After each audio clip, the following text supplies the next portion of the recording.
So welcome back everyone, Mike here. Have a really busy day planned. First up, I'm just taking the dump trailer here over to neighbor Cliff's place. I got this big pile of firewood poles laying over here. I'm going to cut them up and just throw them in the trailer. Then when I take the trailer over, I'll split right out of the trailer. But before I do that, I have like 2 or 3 other things I need to do. So I may not even get over here to start cutting until this evening. We'll see. I have to go to a friend's house. They got a triaxle load of topsoil over to the Bovas. You may remember a while back, I think we cut some pine trees down, knocked some pine trees down, and dug some stumps out, something like that. Yeah, we built a real nice retaining wall, and we need to spread some topsoil all around there. I'm just going to take the RK24 over to do that, and I got a bunch of stuff going on. But before we get started, I got to tell you a funny story. Yesterday, I'm sitting in the house there. I just came in from doing something. I'm sitting at the computer, and I was home just me and Hunter. And if you don't know, you probably already do, but our oldest son, Hunter, has autism. He's nonverbal, you know, he doesn't talk. And he's outside hanging out doing his thing. Well, I'm sitting there at the computer, and all of a sudden, Hunter comes walking in with this steaming hot pizza. You know what I mean? I'm like, I didn't order a pizza. And I thought maybe Hannah came home or something, and he carried it in for her. I didn't know what to think. And I get to look, and there's nobody out there. Turns out, one of the neighbors ordered a pizza. Pizza delivery guy just pulls in the driveway, hands it to Hunter. Now picture the pizza delivery guy. Hunter doesn't talk or anything like that. Obviously didn't give him a tip. The guy just, you know, handed him a pizza. Hunter took it, went in the house. The guy left like, huh. So I did some calling around, found out who it was. And so we got them their pizza. But this is a picture of Hunter right here when he realized the pizza wasn't ours. So yeah, I kept thinking, what is that pizza guy thinking? You know what I mean? He's probably a little ticked off. But anyway, that's it for now. I'm going to drop this trailer off here, and then in about an hour, I'm going to get the RK24, hook it up, and go over to the Bova's place, spread a load of topsoil, and then this evening, I'll come back over here and start cutting on this big pile of wood here. All right, I just got the RK24 loaded up, and I hopped in the truck, and I'm headed over to the Bova's house now. I think I mentioned earlier that we're going to be spreading a triaxle load of topsoil, which is probably around 21 tons, something like that. I think the pile is relatively close to where we're going to be working. Also think we have to backfill a couple little lines first, but it should work out pretty well. Now normally when I do this type of thing, I'd like to have maybe a 7-foot landscape rake or something on the back of a little bit bigger tractor. But what he did, he built a real nice retaining wall and had a patio poured, and I think it's like that stamped concrete. It looks real nice. And there's no real big flat areas or open areas or anything like that, which is where that landscape rake kind of works out good for spreading that processed topsoil. So we're just going to use the bucket. You know, there's nothing flat. It's all kind of rolls off on both sides. So we'll sprinkle it with the bucket, and then I got a regular landscape rake, one of those aluminum ones, and we'll get it all shaped up and seated, and should be good to go. But anyway, we'll be over there in about 5 minutes, and I'll give you a look around, and we'll get started. All right, a little bigger project than what I thought. That's all right. Gotta backfill all this. There's the topsoil over there. What you got there? I heard you guys got a dirt bike.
should hurry along real soon.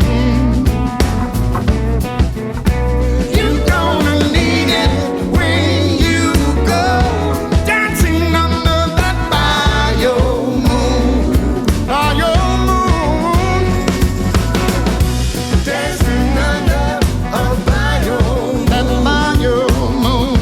Dancing under a bio moon. Under that bio moon.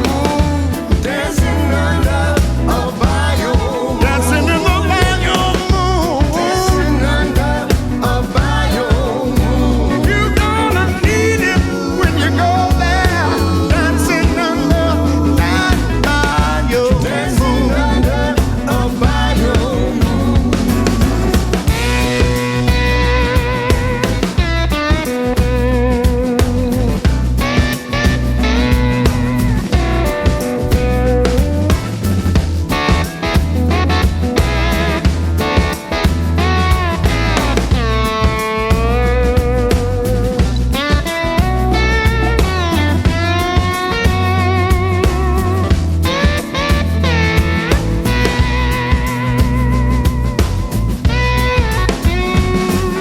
She makes gumbo, put hair on your chest. Her Creole crawfish are the best. You'll be hooked on for life if you taste a single spoon. You're gonna need it when you go dancing under that bio moon. Dancing under that bio moon. Dancing under that bio moon. Dancing under that bio moon. Dancing under that bio moon. You're gonna need it when you go dancing under that bio moon. You're gonna need it when you go dancing under that bio moon. One of the to be continues on Outdoors with the Morgans. Exactly. Matt just said this is going to be a to be continued. We did get this side done here.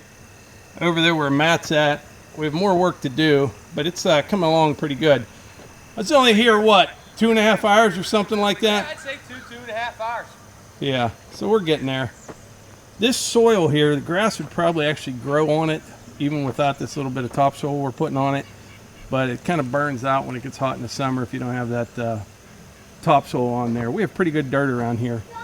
But yeah, Matt built this whole wall himself, and then the neighbor poured the patio. Really nice. Home stretch. Yep. Well, I just left the Bovas and it is 6:30, and I was thinking I actually got there about 3 o'clock, probably got started around 3:30, so I spent about 3 hours there, and although we didn't get done, we did get quite a bit taken care of. I'll finish that up either tomorrow night or Tuesday evening. We'll see how it goes. And oh, something I wanted to mention, we are fast approaching the 100,000 subscriber mark. I was hoping to do that by the end of the year. Looks like the next couple weeks that may happen, unless, you know, everybody just quits watching all at once, then it probably won't happen, but we'll see. That has been my goal for a long time. Don't know why, it doesn't really mean anything, but I just wanted to get to 100,000 subscribers. And for all of you that have subscribed, and so many of you have been here since the beginning, it's just been crazy. It has. I never would have imagined. And but we really appreciate it. And we appreciate all the comments, and when you hit the like button and when you subscribe, all that stuff's important. And we're very thankful for that. But it's been a great time. We stay very, very busy, and we try to put videos out almost every day, and we have been doing so for a while. But as the you know, it gets darker earlier, that'll probably back off just a little bit, and you'll also be seeing probably more videos with just Melissa and not me. And the reason that is, she can shoot video during the day because she's always doing something while I'm at work. Because by the time I get home from work in the fall, yeah, you know, you don't have a whole lot of time. And in the wintertime, though, you know, when it gets frozen, hopefully it's a nice cold winter, you know? Bunch of snow, freezes like right around deer season, and then warms up to about 65 degrees in March. That would be perfect. No mud, right? But we're just going to keep doing what we're doing, and we appreciate all the support. And like I always say, if you enjoy these videos, please hit the like button, click subscribe, and share them with your friends. Thanks.